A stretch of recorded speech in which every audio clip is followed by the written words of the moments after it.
जन अधिकार पार्टी लोकतांत्रिक के राष्ट्रीय अध्यक्ष पूर्व सांसद पप्पू यादव को 32 साल पुराने केस में बरी कर दिया गया है। बरी होने के बाद वे दरभंगा पहुंचे, जहां उन्होंने प्रेस से वार्ता की।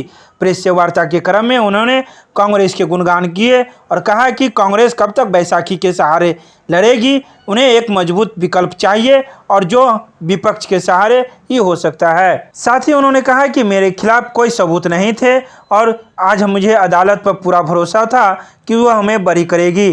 5 महीने की जिंदगी हमने कैसी काटी है ये आप नहीं समझ सकते हैं। तो वहीं दूसरी तरफ जिला अध्यक्ष डॉक्टर मुन्ना खान ने अपनी प्रेस वार्ता में कहा कि पिछले 11 मई 2021 से आम आवाम कोरोना काल में अपनी जान को हथेली पर लेकर मदद करने के जुर्म में सरकारी तौर पर बीजेपी के दबाव में अपहरण कर लिए गए थे, मगर न्यायालय ने आज लगभग 5 महीने के बाद यह समझ लिया कि बिना किसी फायदे के करीबी की मदद करने वाले पप्पू सेवक को रिहा कर देना चाहिए। पहुंचे हैं, बेल हो गए, क्या कहेंगे सर? बहुत सराहनीय। न्यायालय पे भरोसा था। 4.5 महीने रहने के बाद सिर्फ 2 से 4 दिन बचा हुआ 5 महीने होने में 4/8 की कोठरी में इस बंदे ने इतना सेवा करने के बाद न्याय पे भरोसा था, आज उनको रिहा किया गया। जेल का फाटक टूट गया। पप्पू यादव क्या संदेश देंगे? सब ये संदेश है कि पप्पू यादव संघर्ष के प्रति जाने जाते हैं, पप्पू यादव अपने सेवा के प्रति जाने जाते हैं। आज से ही उनका सेवा और संघर्ष क्या कुछ बड़ा होने वाला है बिहार में? अब देखिए, ये तो बड़े लोग जाने, लेकिन हम लोग कार्यकर्ता को जैसा भी संदेश आएगा हम लोग उनके निर्णय का हम लोग पालन करेंगे और उनके प्रति हम लोग रहेंगे, साथ साथ रहेंगे। जाइए, पूरी सरकार सुन पे अस्पताल आप देख चुके हैं कि नीति आयोग ने क्या कहा है कि पूरे भारत के सबसे अंतिम पायदान पर बिहार है। एजुकेशन अंतिम पायदान पर है और ये एक दिन में नहीं हुआ है, ये लगातार 30-40 सालों से लगातार बिहार की दुर्गति बना दी गई है। कभी चरवाहा, कभी कुछ। आज हालात ऐसे नहीं हुए। जो लोग यह कहते हैं कि हम किंग मेकर थे, 2 प्राइम मिनिस्टर बनाते थे, तो फिर बिहार की दुर्गति ऐसी क्यों? जब आप 2 प्राइम मिनिस्टर बनाए तो बिहार का निर्माण कर लेते। आज 2 व्यवस्थाओं के बीच में बात हो रही है। एक जाति जनगणना की बात होती है और दूसरा आरक्षण की बात हो रही है। तो निश्चित रूप से मैं चाहता हूं हृदय से कि जब हर गांव में जाति के नाम पर टोला बना हुआ है, हर चौक पर जाति के नाम पर बोर्ड लगा दिए गए हैं, तो आज जाति जनगणना से हम क्यों भागे?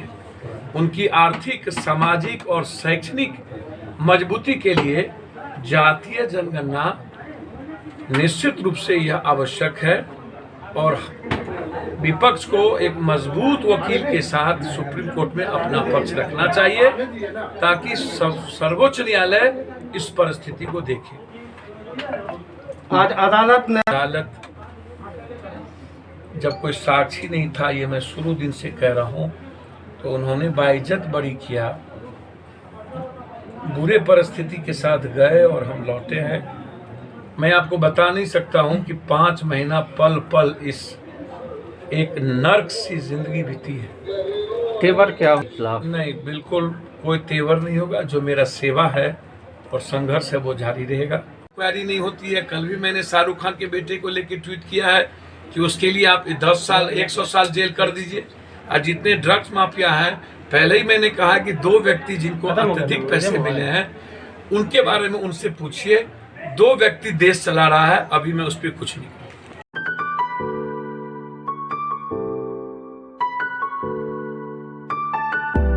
बहेड़ी में पंचायत चुनाव करवाने को लेकर की गई ब्रीफिंग। पंचायत चुनाव 2021 के तृतीय चरण में 8 अक्टूबर को दरभंगा जिला के बहेड़ी प्रखंड में चुनाव निर्धारित है।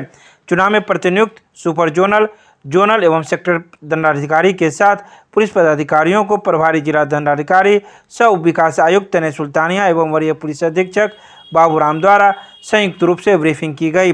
सेक्टर पदाधिकारी को ब्रीफिंग करते हुए प्रभारी जिला दंडाधिकारी ने कहा कि बहेड़ी में पंचायत चुनाव संपन्न कराने के लिए संयुक्त आदेश जारी कर दिया गया है, जिसमें सभी निर्देश दिए गए हैं। उससे सभी पदाधिकारी अच्छी तरह से पढ़ लें। उसमें सभी वरीय पदाधिकारी का मोबाइल नंबर भी अंकित है। उन्होंने कहा कि शांतिपूर्ण चुनाव संपन्न कराने की पूरी जिम्मेवारी सेक्टर पदाधिकारी की है।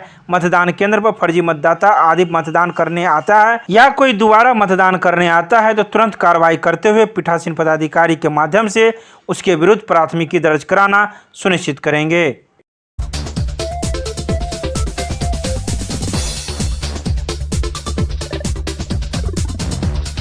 दरभंगा के सीएम कॉलेज एलुमनियाई एसोसिएशन कार्यकारिणी की एक महत्वपूर्ण बैठक आयोजित की गई। प्रोफेसर विश्वनाथ झा ने अपने छोटे भाई एवं सीएम कॉलेज के पूर्व छात्र स्वर्गीय सोमनाथ झा की स्मृति में दिया 51,000 रुपये। सीएम कॉलेज एलुमनियाई एसोसिएशन कार्यकारिणी समिति की महत्वपूर्ण बैठक चेयरमैन सह प्रधानाचार्य प्रोफेसर विश्वनाथ झा की अध्यक्षता में आयोजित की गई, जिसमें एसोसिएशन के अध्यक्ष एवं इग्नू क्षेत्रीय केंद्र के वरीय क्षेत्रीय निदेशक डॉक्टर शंभू शरण सिंह, सचिव डॉक्टर RN चौरसिया, कोषाध्यक्ष बिंदेश्वर यादव, सदस्य के रूप में डॉक्टर शैलेंद्र श्रीवास्तव, संतोष दत्त झा, प्रतुल कुमार, डॉक्टर मयंक श्रीवास्तव, डॉक्टर जिया हैदर, डॉक्टर मनोज कुमार झा व विपिन कुमार सिंह आदि उपस्थित हुए। इस कार्यकारिणी की बैठक में कई महत्वपूर्ण निर्णय लिए गए, जिसमें आगामी 31 अक्टूबर को महाविद्यालय के 100 पूर्व छात्रों और शिक्षकों की एक महत्वपूर्ण बैठक सेमिनार हॉल में आयोजित की जाएगी। सीएम कॉलेज दरभंगा के एलुमनाई एसोसिएशन की महत्वपूर्ण बैठक, कार्यकारिणी की महत्वपूर्ण बैठक एसोसिएशन के चेयरमैन सह प्रधानाचार्य प्रोफेसर विश्वनाथ झा की अध्यक्षता में हुई।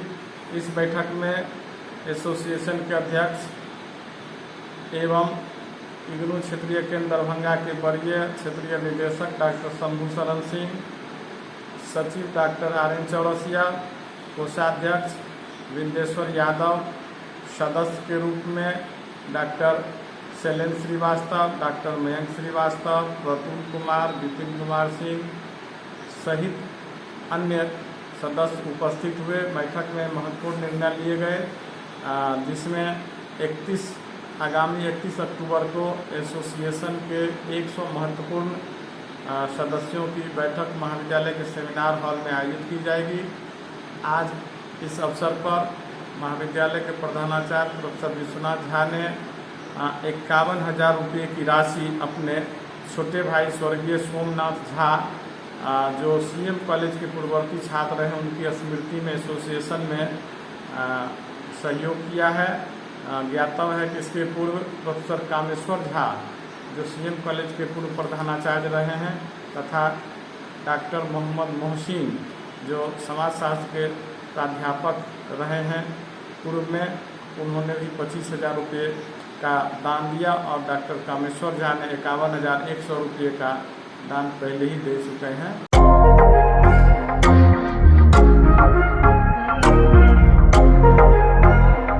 मिथिला विश्वविद्यालय थाना परिसर में शांति समिति की बैठक आयोजित की गई। इस शांति समिति बैठक की अध्यक्षता थाना अध्यक्ष सत्यप्रकाश झा ने की। तो वहीं इस शांति समिति की बैठक में विश्वविद्यालय थाना परिसर क्षेत्र से आए हुए कई दुर्गा पूजा समिति के कार्यकर्ता मौजूद थे, जिन्होंने अपनी अपनी बातें रखी। वहीं थाना अध्यक्ष ने भी अपनी बातों को रखते हुए कहा कि कोरोना का नियम का पालन सभी जगह होना चाहिए। जो भी लोग पंडाल में आएंगे उनका सैनिटाइजिंग होना जरूरी है, साथ ही मास्क अनिवार्य कर दिया गया है। इसके अलावा जो भी कार्यकर्ता पंडाल के भीतर रहेंगे उन्हें टीका लेना अनिवार्य है। इसके अलावा अग्निशामक सहित कई अन्य बातों की जानकारी थाना अध्यक्ष ने पूजा समिति से आए कार्यकर्ताओं को दी। वहीं कार्यकर्ताओं ने भी भरोसा दिलाया कि जो भी नियम सरकार के द्वारा बनाए गए हैं उसका 100% अनुपालन किया जाएगा।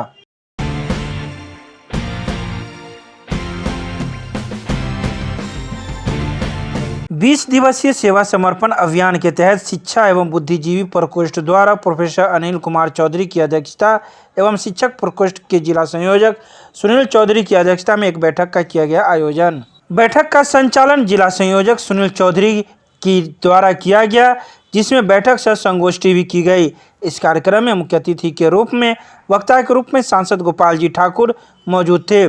सर्वप्रथम सांसद ने प्रधानमंत्री के भव्य चित्र पर तिलक कर प्रधानमंत्री के स्वस्थ एवं दीर्घायु जीवन की कामना की।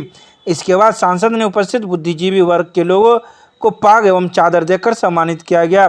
सांसद ने वहां उपस्थित लोगों को संबोधित करते हुए कहा कि प्रधानमंत्री के कुशल व सशक्त नेतृत्व में देश आज विकास के नए आयाम को छू रहा है। उन्होंने कहा कि देश में आज वह कार्य हो रहा है जो पहले सिर्फ कल्पनाओं में विद्यमान था। इस अवसर पर कई कार्यकर्तागण भी मौजूद थे।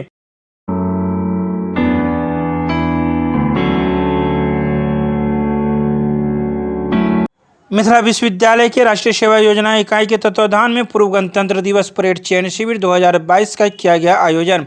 इस अवसर पर चयन शिविर का उद्घाटन प्रतिकुलपति प्रोफेसर डॉली सिन्हा के द्वारा किया गया। उद्घाटन सत्र में प्रतिकुलपति ने अपने उद्बोधन में कहा कि पूर्व गणतंत्र दिवस परेड चयन शिविर में सम्मिलित होने वाले बच्चों में निष्ठा, अनुशासन, कर्म के प्रति समर्पण की भावना अत्यंत आवश्यक है। राष्ट्रीय सेवा योजना के स्वयंसेवक अपने कर्म एवं निष्ठा से किए गए कार्यों के आधार पर ही राष्ट्र ही नहीं अंतर्राष्ट्रीय स्तर पर अपनी पहचान बना सकते हैं। इस कार्यक्रम में कुलानुशासक प्रोफेसर अजय नाथ झा, छात्र कल्याण अध्यक्ष प्रोफेसर विजय कुमार यादव, उप सचिव प्रथम डॉक्टर कामेश्वर पासवान सहित विभिन्न महाविद्यालय से आए NSS के पदाधिकारीगण मौजूद थे।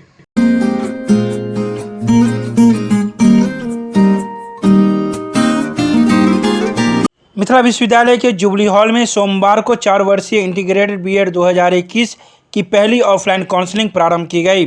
4 वर्षीय इंटीग्रेटेड बीएड 2021 में नामांकन के लिए नोडल विश्वविद्यालय ललित नारायण मिथिला विश्वविद्यालय की ओर से जारी पहली सूची के आधार पर 4 अक्टूबर से ऑफलाइन काउंसलिंग शुरू की गई। ललित नारायण मिथिला विश्वविद्यालय परिसर में स्थित जुबली हॉल में नामांकन के लिए सेंट्रलाइज काउंसलिंग की व्यवस्था की गई। पहले दिन 4 वर्षीय इंटीग्रेटेड बीएड 2021 में नामांकन के लिए 71 अभ्यर्थी उपस्थित हुए। निर्धारित फीस का बैंक ड्राफ्ट एवं आवश्यक प्रमाण पत्रों के साथ अभ्यर्थी स्वयं उपस्थित होकर अपना नामांकन कराएं। इसमें भौतिकी में 12, रसायन में 6, जूलॉजी में 6, गणित में 17, हिंदी में 6, अंग्रेजी में 14, इतिहास में 4, भूगोल में 5 और अर्थशास्त्र में 1 अभ्यर्थियों ने काउंसलिंग कराकर नामांकन करवाया।